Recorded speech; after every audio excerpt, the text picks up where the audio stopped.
और इस बीच बड़ी खबर आ रही है सतना से, जहां एक सीमेंट फैक्ट्री पर 120 करोड़ का जुर्माना लगाया गया है। खनिज विभाग ने जुर्माना लगाया है। कोयले के अवैध भंडारण का आरोप है और खनिज विभाग ने कार्रवाई करते हुए उस सीमेंट कंपनी पर 120 करोड़ का जुर्माना ठोक दिया है। और इस खबर पर ज्यादा जानकारी के साथ जी मीडिया संवाददाता श्याम पटेल जुड़ रहे हैं। श्याम, क्या अपडेट है आपके पास? जी अवधेश जी, मैं बता दूं कि सतना की एक सीमेंट फैक्ट्री जो मनकहरी में स्थित है, वहां पे 24 जुलाई को खनिज विभाग ने छापा मारा था और जहां पे 40,000 मीट्रिक टन जो कोयला अवैध रूप से पड़ा था। जी। तो निश्चित रूप से जब उनके कागज खंगाले गए तो फैक्ट्री के पास किस कोयले के भंडारण के लिए कोई लाइसेंस नहीं था। तो खनिज विभाग ने एक बड़ी कार्रवाई करते 120 करोड़ रुपए की जुर्माना लगाया एक सीमेंट फैक्ट्री पे। जी, बहुत बहुत शुक्रिया श्याम इस तमाम जानकारी के लिए आपका।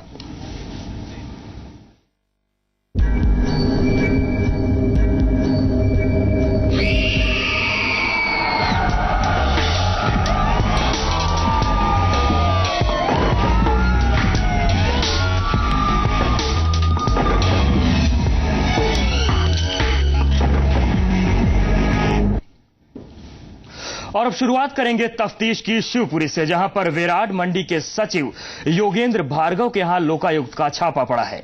छापेमारी की कार्रवाई सुबह 5:30 बजे से जारी है। सचिव के घर से अब तक 15 तोला सोना, 10 किलो चांदी और करीब 1 करोड़ से ज्यादा की नगद रकम बरामद की जा चुकी है। विराट मंडी के सचिव हैं और लोकायुक्त की कार्रवाई इनके यहां सुबह 5:30 बजे से ही चल रही है, जिसके बाद 1 करोड़ से ज्यादा की नगद रकम अब तक बरामद की जा चुकी है। इसके साथ ही साथ 15 तोला सोना और लगभग 10 किलो चांदी इस छापी में बरामद की जा चुकी है। लोकायुक्त टीम अभी ये कार्रवाई कर रही है। तो बड़ी खबर हम आपको बता रहे हैं शिवपुरी से, जहां पर सुबह 5:30 बजे से ही विराट मंडी के सचिव के घर छापेमारी चल रही है। इनके खिलाफ पहले भी शिकायतें दी थी कुछ लोगों ने, जिसके आधार पर यह कार्रवाई शुरू हो रही है। और अब तक जो अपडेट हमें मिला है, 1 करोड़ 20 लाख की नगद संपत्ति इनके यहां से बरामद की जा चुकी है। उसके साथ ही साथ 15 तोला सोना और 10 किलो चांदी बरामद किया गया है। 1 करोड़ 12 लाख नगद अभी तक इनके यहां से बरामद किया जा चुका है।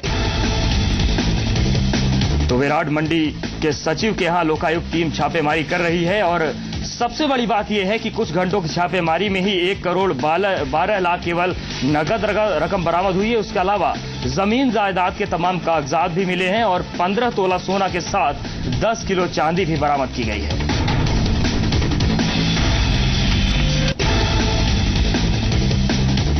तो सुबह 5:30 बजे से लोकायुक्त की यह कार्रवाई लगातार जारी है। कई लोगों की शिकायतों के बाद लोकायुक्त की टीम ने इन पर शिकंजा कसा और योगेंद्र भार्गव के घर आज जब सुबह 5:30 बजे छापेमारी शुरू हुई, तभी से लोकायुक्त की टीम चौंक गई। इतनी संपत्ति देखकर 1 करोड़ 12 लाख की नगद संपत्ति बरामद की गई। उसके बाद 15 तोला सोना और 10 किलो चांदी भी अब तक बरामद की जा चुकी है।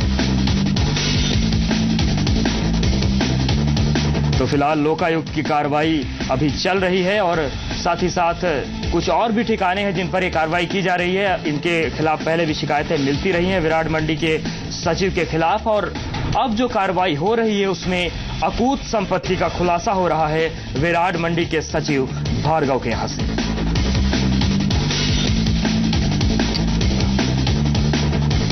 और इस खबर पर ज्यादा बातचीत के लिए हमारे साथ जी मीडिया संवाददाता दीपक अग्रवाल जुड़ रहे हैं। दीपक, कुछ घंटों की कार्रवाई बीत चुकी है, फिलहाल कितनी संपत्ति का खुलासा हो चुका है? देखिए अब्दुल जी, 7 बजे से अभी 10:30 बज चुके हैं। इस बीच उनके पास बड़ा अटूट खुलासा हुआ है। जैसे कि बताया जा रहा है कि 15 तोला सोना है, 10 किलो चांदी है, 1 करोड़ 12 लाख रुपए की रजिस्ट्री और रिकॉर्ड्स निकले हैं। और अभी तत्काल की जो सूचना है उस पर 2 भाई के इंडिका कार है, बड़ा मकान है और साथ ही उनके 7 अकाउंट खाते हैं जी, और 90,000 रुपए नगद भी उसमें मिले हैं। और आगे की जो कार्रवाई है उसमें और बड़ा खुलासा होने की संभावना है, ऐसा लोकायुक्त टीम का कहना है। जी दीपक, जानना चाहेंगे जिस तरीके से लोकायुक्त की कार्रवाई चल रही है, कई घंटे बीत चुके हैं, लगातार अकूत संपत्ति का खुलासा हो रहा है, लोकायुक्त की जो टीम है उनका क्या कहना है? क्या बाहरी जिलों में भी छापेमारी की कार्रवाई की जाएगी या कैसे अभी कार्रवाई आगे बढ़ाई जाएगी?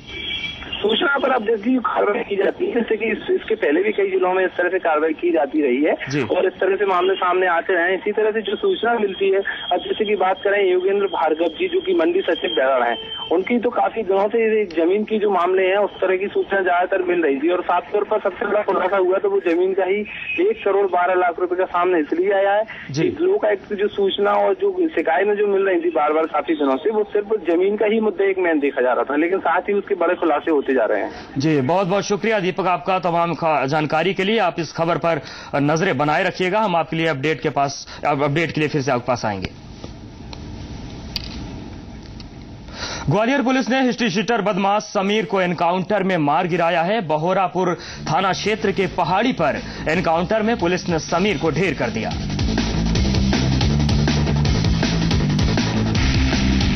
तो आपको बता दें कि 4 दिन पहले अलीगढ़ में पेशी के दौरान ये एक पुलिसकर्मी को गोली मारकर फरार हो गया था और उसके बाद से ही इसकी तलाश चल रही थी। एमपी पुलिस के साथ साथ यूपी पुलिस को भी समीर की तलाश थी। समीर के खिलाफ कई थानों में आपराधिक मामले दर्ज हैं और आज ये कार्रवाई पुलिस ने की और समीर को एनकाउंटर में मार गिराया।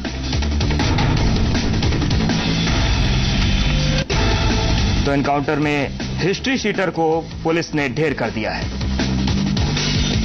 कुछ ही दिनों पहले अलीगढ़ रोड से फायरिंग कर फरार हुआ समीर जाट का ग्वालियर में इनकाउंटर हुआ है और आप देख सकते हैं कि ये बहोड़ापुर थाना क्षेत्र की एक पहाड़ी पर समीर जाट को पुलिस ने मार गिराया है। ये बाइक से शहर में घुसने के लिए यहां आया हुआ था, लेकिन इससे पहले ही जब पुलिस को खबर लगी तो नाकेबंदी कर पुलिस ने इसको मार गिराया है और इस वक्त इस पहाड़ी पर पुलिस मौजूद है और इस समय हमारे साथ एसएसपी संतोष सिंह जी मौजूद है। उनसे चर्चा करते किस तरह से क्या जानकारी मिली थी और कैसे ये इनकाउंटर हुआ। ये जब अलीगढ़ जेल से फरार हुआ था तो उसके बाद एक स्पेशल टीमें लगाई गई थी कई सारी, ताकि इससे मिलने जुलने वाले, इसके साथ जो क्राइम में इन्वॉल्व हैं उन लोगों की, व्यक्तियों की मॉनिटरिंग की जा सके और इसके बारे में हम लगातार इंटेलिजेंस यूपी से भी कलेक्ट कर रहे थे। आज हमारे पास उन टीमों को स्पेसिफिक सूचना मिली कि ये व्यक्ति फलाने नंबर की मोटरसाइकिल जिस पे लिखी हुई है उस पर अपने एक साथी के साथ ग्वालियर के थ्रू जाने की कोशिश कर सकता है। बॉर्डर से ही, जो मुरैना जिले का बॉर्डर है, वहां से हमने इस प्रकार की व्यवस्था की थी इसको इंटरसेप्ट करने की। वहां से फिर ये रॉन्ग साइड भगा और हमारी पुलिस टीमों ने जो है इसका पीछा करना शुरू किया। यहाँ पे ये जैसा आप देख रहे हो कि आईटीएम कॉलेज का जो ट्रिपल आईटीएम की रोड है, यहाँ से ये ऊपर इस पहाड़ी की तरफ चढ़ा है। पुलिस टीमों द्वारा पीछा करने में फिर इसने पहाड़ी की तरफ जो मेन रोड से हटके जाने का प्रयास किया और वहां पे जब पुलिस टीम ने इसका पीछा जारी रखा,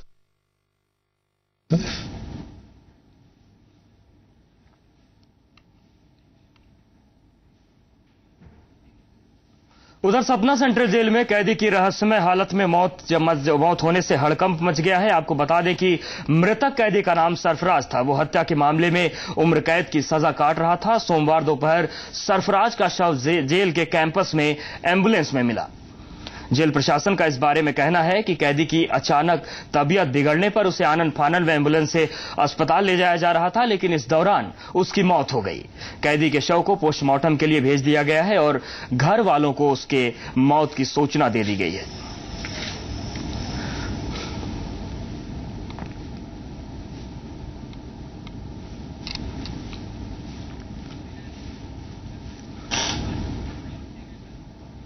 महिलाओं को यौन शोषण से बचाने के लिए बनाई गई विशाखा समिति की एक अध्यक्ष, जो एक जज भी हैं, उन्होंने खुद एक जज पर यौन शोषण का आरोप लगाया है। आरोप है कि जज की वजह से ही तंग होकर उन्होंने अपने पद से इस्तीफा दे दिया। महिला जज ने सुप्रीम कोर्ट को यौन शोषण के खिलाफ शिकायत की चिट्ठी लिखी है। ये रिपोर्ट उन्हीं के आरोपों पर आधारित है। ग्वालियर डिस्ट्रिक्ट कोर्ट की एक महिला जज ने मध्य प्रदेश हाई कोर्ट के एक जज पर बेहद सनसनीखेज आरोप लगाने के बाद 15 जुलाई 2014 को पद से इस्तीफा दे दिया। रिपोर्ट्स के मुताबिक महिला जज का कहना है कि उन्होंने यौन शोषण से तंग आकर अपने आत्मसम्मान और बच्चे का भविष्य बचाने के लिए पद से इस्तीफा दे दिया। आरोप नंबर 1, महिला जज का आरोप है कि एमपी हाई कोर्ट के एक जज ने उन्हें अपने घर पर डांस करने का संदेश भिजवाया।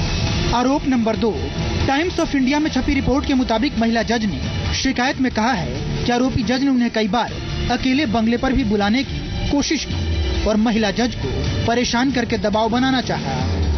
आरोप नंबर 3, महिला जज के मुताबिक एमपी हाई कोर्ट के जज ने बात न मानने पर उनकी प्रशासनिक जांच कराई और फिर उनका तबादला कर दिया। आरोप नंबर 4, महिला जज की शिकायत के मुताबिक आरोपी जज ने ये भी धमकी दी कि वो उनका करियर बर्बाद कर देंगे।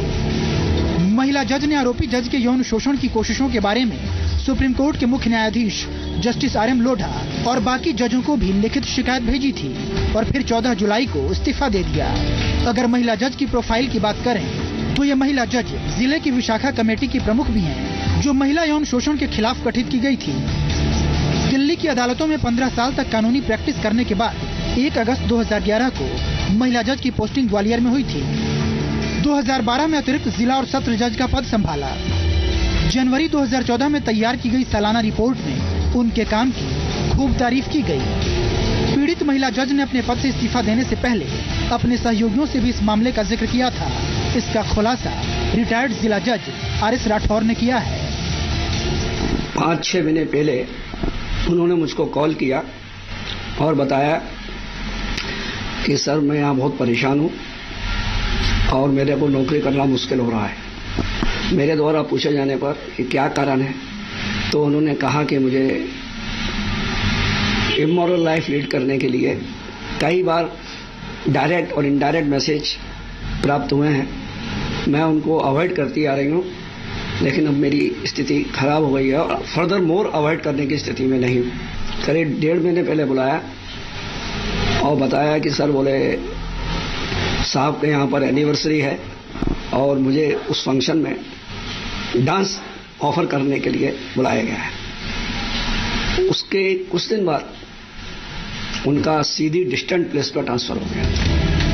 जाहिर सी बात है कि महिला जज के आरोपों ने कई बड़े सवाल खड़े कर दिए हैं। ये सिर्फ एक महिला की सुरक्षा का नहीं, बल्कि न्याय व्यवस्था पर लोगों के भरोसे से जुड़ा मसला है। लिहाजा इस मामले की निष्पक्षता से और मुकम्मल जांच होनी चाहिए।